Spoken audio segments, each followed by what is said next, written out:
गुरुर्ब्रह्मा गुरुर्विष्णु गुरुर्देवो महेश्वरा गुरु साक्षात परब्रह्म तस्मै श्री गुरुवे नमः। माघ मास महात्म्य में 24वां अध्याय।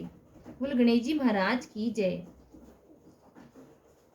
एक बार विनायक जी महाराज कुलिया में दूध और चुटकी में चावल लिए फिर रहे थे। कोई मेरी खीर बना दे, कोई न बनावे। जरा से दूध चावल की कैसे खीर बने। एक बुढ़िया आई, बोली ला बेटा मैं बना दूं। अपनी घर ले गई। लोटा लेके बाहर जाने लगी तो गणेश जी ने पूछा कि कहाँ चली। बोली बेटा दूध चावल खांड लेने जाऊं हूँ। बोले अपने घर में देख।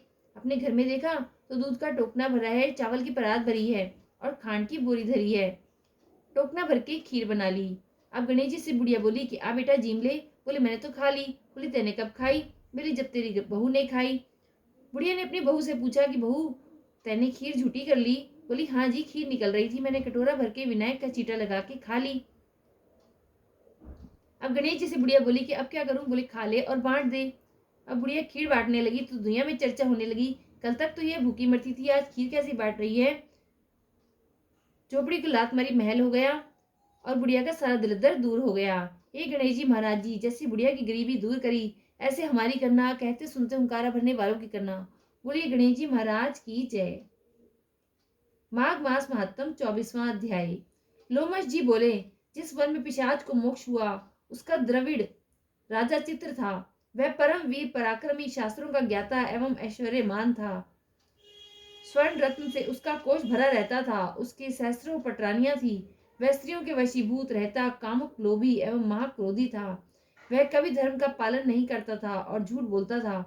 मंत्रियों की सलाह मानता था। वह सदैव भगवान विष्णु की निंदा से तत्पर रहता था। वैष्णवों से द्वेष करता और विष्णु से द्रोह करता था और भगवान के भक्तों को यातनाएं देता था। खुशामदियों का सम्मान करता था। वेद, कर्मवत, दान, धर्म सबका तिरस्कार करता था। उसका आचरण भ्रष्ट। राजा के कारण समस्त प्रजा त्राही त्राही करती और उसके दंड को सहती। जब उस राजा की मृत्यु हुई तो उसको दाह संकार आदि क्रियाएं वेदोक्ति से संपन्न न हो सकी। उसके पापाचार के कारण उसे यमदूतों ने आकर घेर लिया।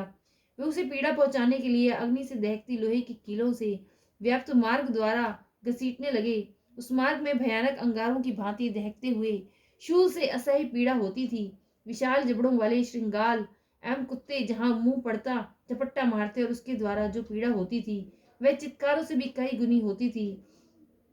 जैसे जैसे वह इस महान पीड़ा को सहन करता हुआ यमलोक पहुंचा, वहां उसे नरक में डाल दिया गया। सर्वप्रथम वह तामसिक नरक में डाला गया, उसके बाद उसे अंध तामसिक में डाला गया।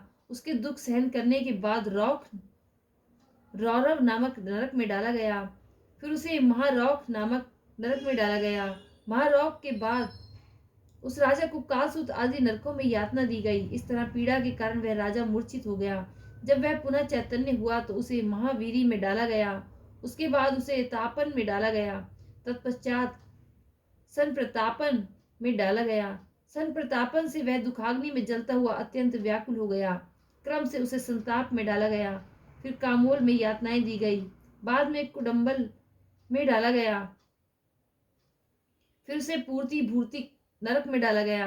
लौह शकु मृगो यंत्र के दुर्गम मार्ग से घसीट कर उसे शाल्मली मार्ग से भयानक नदी में फेंका गया। उसके बाद महाभयानक दुर्दश मार्ग में फिर छोड़ा गया। वहां से उसे परमात्मा को अति पत्रवन और लौह तारकादिक नरकों में डाला गया।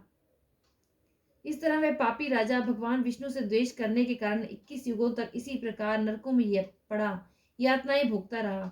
यम की यातनाएं भोगकर जब वह बाहर निकला तो उसे गिरिराज पर पिशाच की योनि प्राप्त हुई। वह महाभयानक पिशाच उस मेरु पर्वत पर वनों में चारों ओर घूमता फिरता था और उसे भोजन और जल भी प्राप्त न होता था। महान दुखों को भोगता हुआ वह पिशाच एक दिन दैवात भोजन और जल की तलाश करता हुआ उस वन में आ निकला जहां परम वैश्य महात्मा देवदूती का आश्रम था। थकान और भूख प्यास से व्याकुल होकर वह वृक्ष के नीचे पड़ गया और हाय मरा कहकर चिल्लाने लगा। वह विलाप करते हुए कहता कि मैं इस प्रकार समस्त जीवों को कोप भोज कब तक बना रहूंगा। इस नरक सागर से कौन मेरा बेड़ा पार करेगा। वह यह कहता हुआ विलाप करने लगा। माघ मास महात्म 21वां अध्याय संपूर्ण। विष्णु भगवान की जय। लक्ष्मी माता की जय।